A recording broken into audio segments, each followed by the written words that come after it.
transparentzi portala bi interpretazio egin behar dira, ez? Bat teknologikoa, edo open datari dagokiona, eta beste antolakuntzari dagokiona, edo propioki transparentzi portala, ez? Azkenean guk erabili dugun teknologia zekan, eta transparentzi portal handienek eta potenteenek mundu mailan erabiltzen duten teknologia berdina, izan Amsterdameko, Berlineko, Kopenhageko, Santanderreko hirek erabiltzen duten berdina, Uruguaieko gobernuak, Aragoiko gobernuak, da tresna bat oso potentea, ahalbidetuko digula lan egitera hemendik aurrera, hemen ez da bukatzen.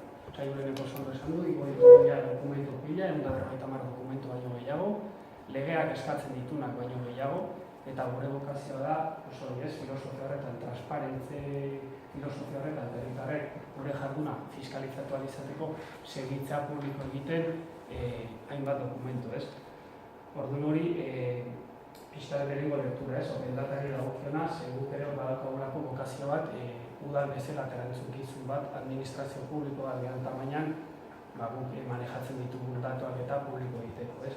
Baina gero dago bestea dela antolakuntzakoa. Antolakuntzarako, lehenengo pantailazoan, 8 apartadotan, ez da kasualidad 8 apartadok izatea, esan du lehenek esan du, simplifikatzeko voluntario bat dago, zezuk egut ezakizu informazio asko, baina akzesoa oso txarra izatea zaila, eta guk egin duguna Gipuzkoa lehenengo kapak kopiatu, esan Gipuzkoa eta Gipuzkoako diputazioak erabiltzen duen sistema open data eta transparentzirako, guk kopiatu du, zera oso instituidua eta ja demostratu da funtzionatzen duela, hori bat, eta bigarrena bidetzen digula informazioa elkartokatzea modu errezago batean, ez? Orduan, hori, lehenengo pantailazoan, uste dut ez duela merezi banan sartzea zer dagoen barruan, hori ja daukazute oharrean, baina igual bai, adibide nagusi bezala, paradigmatiko bezala daukagula oharren saia, ez? Ekoikadunak eta arduradunak, eta total transparentzia y naturalidad, daukagun aparta bat dela ordezkaritza politikoko kargudune soldata. Hau da, osartzen bazeate, lehenengo lerroan, argi eta garbi ikusiko duzute zer den gogoratzen duguna persona bakoitzak, ez? Orduan, evidentemente ez da hori transparentzia atareko sari nagusiena, importantena, uste dut dela bide oso potentea erakusteko zein den gure bokazioa, ez?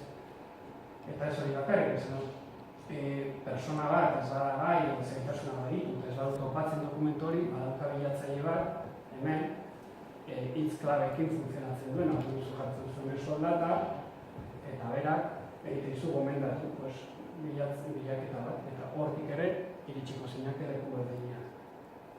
Eta hirugarren aukera dago, esatu zu, ala ere ez du azertatzen herritarrak con la palabra clave, dauka kontakturako gune bat, esaten digu nor den, zer nahi duen, eta gu bidatzen diogu.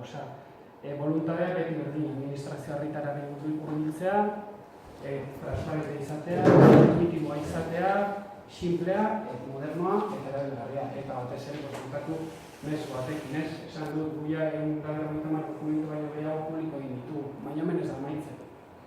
Hau da, abia puntuak, oso pauso importantea, baina, kungo gehan editatzen eta ugararen jardunarekin kungo gehana betetzen.